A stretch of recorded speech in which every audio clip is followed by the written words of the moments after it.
ko. Ayan, hello kay Ayun, ngayon Enemy naman Downfall.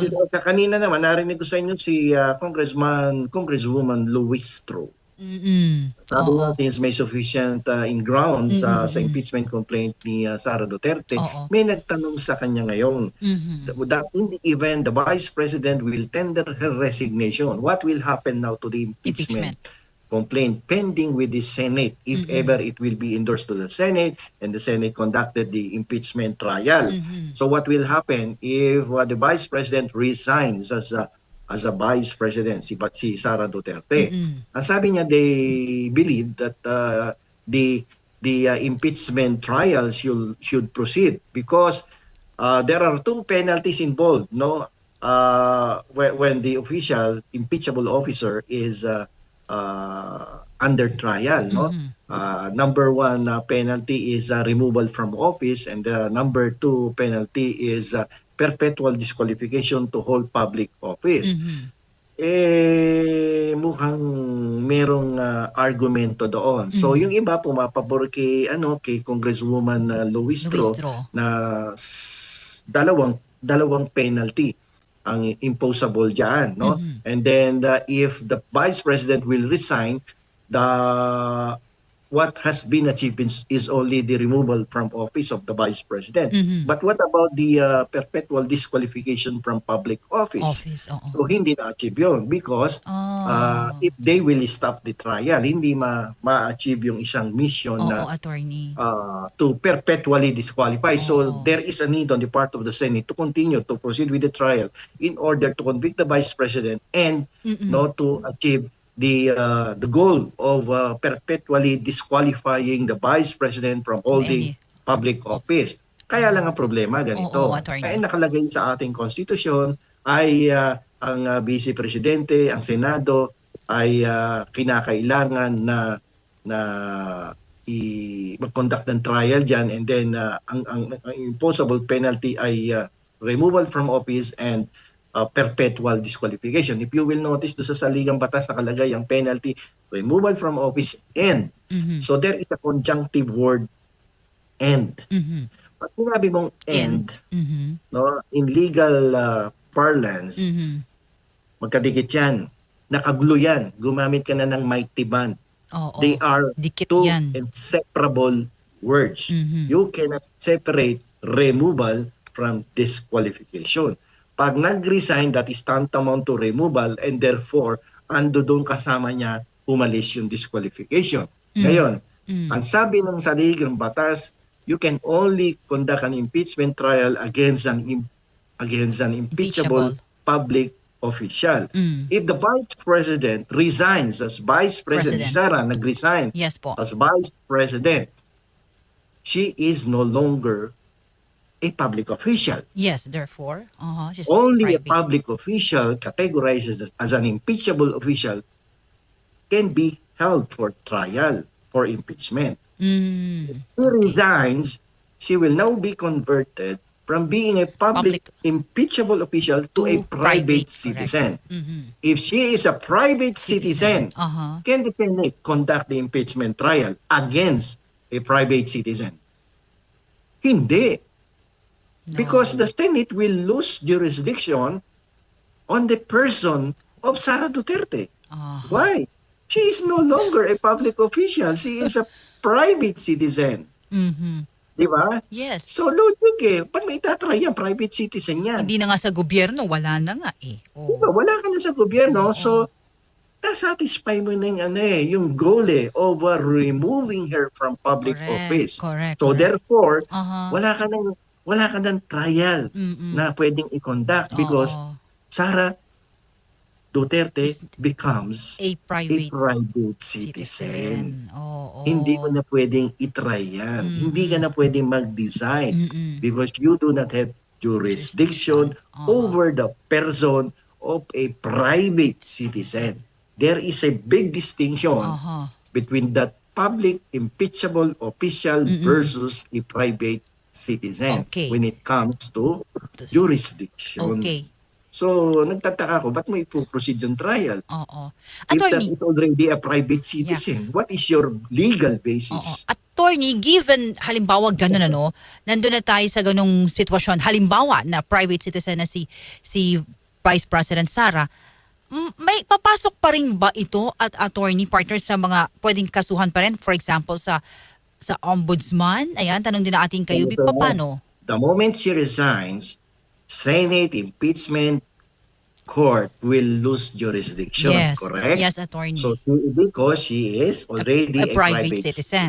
Okay. If she is a private citizen and you would like her to become disqualified perpetually, refer the case to the trial court. Sa trial court, attorney, ang pasok niya. Oo, doon sa regular trial courts mo i-refer na. Kasi private hindi citizen mo na siya. Hindi na siya taong gobyerno eh. Mawawala yung jurisdiction ng Senado. Even if attorney na yung ikakaso sa kanya ay noong siya ay nasa gobyerno? I-refer mo sa ombudsman for investigation. Either sa ombudsman o sa regular trial court. Court. Doon mo siya papasukin because the offense committed is related to violation of the law. The law. In the performance of her duties as a vice president. Mapasok mo sa ombudsman. And now therefore, attorney, makakatakbo na siya as President of the Republic of the Philippines. Kung hindi siya aabutan ng desisyon ng korte, no, as a private citizen na hindi siya ipe-perpetually disqualified. Considering the time element between now and 2028, do you 2 think years. there will be a decision of the case? Wala. Kasi approximately 2 years, hindi makakapag-desisyon ng ano yan. Yung kaso ng mga senador na mag-i-issue daw ng warrant of arrest noong December before flood Christmas, control, matatapos na yung Marso. Hanggang ngayon, wala pa eh. Si former Senator Bong Revilla lang ang nasampulan attorney. Hindi naman senador na yun. Di ba? Yung mga incumbent mukhang Sino ang lenient, pwedeng mag-file, attorney? Kung halimbawa lang, private citizen na si Vice President Sara sa mga, yung sabi mo, regular in court or ombudsman. trial court yan o sa ombudsman, paiimbestigahan yan. No? At pwedeng ituloy ng isang congressman, isang senador ang pagsasampa ng reklamo. Kaya i-refer nila sa ombudsman to file a case with the Sandigan Bayan. Pero tanda ko, attorney, sa mga naging episode natin sa Usapang Batas, that would be the best advice that you can give to Vice President Sara, right? Yes, because so that she can run. No? Kasi matitigil yung trial. That is what the law provides. Pag nag-resign ka, tigil ang trial. Because the Senate Impeachment Trial Court will lose its jurisdiction over a former public official who is now a private citizen. The Impeachment Trial Court cannot try a private citizen. Of course. Di ba? How can you try the case of a private citizen? Yeah. Do you have any knowledge ba, mga kayubi, may kaso ba na ba ngayon si Vice President sa Ombudsman? Alam ko may di ba pinailan ni Senator Trillanes? Yeah. Kaya pala sabi na ating mga kayubi dito, attorney, ombudsman. Si Trillanes. Trillanes. Okay, attorney. Mga criminal cases yan. Kasi ang katwiran ni Trillanes, makalusot ka man sa Senado, sa impeachment, hindi ka lulusot dito sa sa ombudsman. Yun ang paniwala ni Trillanes.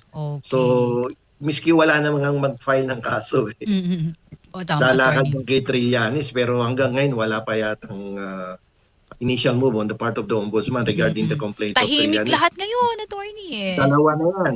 No, during the time of I think during the time of Duterte may sinampan ng kaso si Trillanes and during early period yata ni Bongbong Marcos. Pero hanggang ngayon wala pa, di ba? So sabi ni Maylene, attorney, bakit kaya po nasabi ni Luistro na tuloy pa din ang impeachment kahit resign po si Sara? Kasi there are two opinions on that. Okay. Yung iba naniniwala you can proceed, but many legal experts believe that you cannot proceed with the impeachment trial. You cannot conduct a trial against a private citizen. Gamitin mo lang yung logic mo diyan. Can you try a private citizen under this setup sa impeachment trial court? No. Hindi mo pwedeng i-try yan. No? Tapos at the same time, sabi ko nga sa'yo, mga kayubi, yung paggamit ng ating konstitusyon ng word na "and". And, Hindi mo pwedeng paghiwalayin ang dalawang salita kapag ang ginamit na conjunctive word ay "and". Mm-mm. Inseparable yan. Parang mag-asawa. O yun nga, Kapag sa sample ko nagkaroon sa iyo. Yun ang sa sample ko sa Oo, attorney oo. na unahan mo ko. Yan ang- Halimbawa, yan ang Mr. kasal. Oo, and Mr. and Mrs. Halimbawa, blah blah blah Juan de la Cruz, no? Yung mga ganon, Oo. mag-asawa. Hindi mo pwedeng paghiwalayin yan. Mm-mm. No? Unless there is annulment or a decree of divorce. Oo. Pero dito sa kaso na to, hindi mo pwedeng paghiwalayin yan Mm-mm. unless you will repeal the provisions of the 1987 Constitution. Constitution. Parang divorce and annulment din. Oo. No, the court will intervene Mm-mm. For always that. kung Oo. gusto mong paghiwalayin yan. Mm-mm. But at present situation, Mhm. no, hindi mo pwedeng paghiwalayin yung removal from office and disqualification, perpetual disqualification to hold public office. Mm-mm. So kapag nag-resign yan, Mhm. remove from office, kasama niya na yung hindi mo na pwedeng ituloy yung impeachment trial Aha. for purposes only of getting that conviction of perpetual disqualification to all public office in the Senate Impeachment Trial Court. Oo. Ganito yan eh. Another example, Mm. yung accessory, no, Mm-mm. cannot exist Mhm. without the principal. Ah.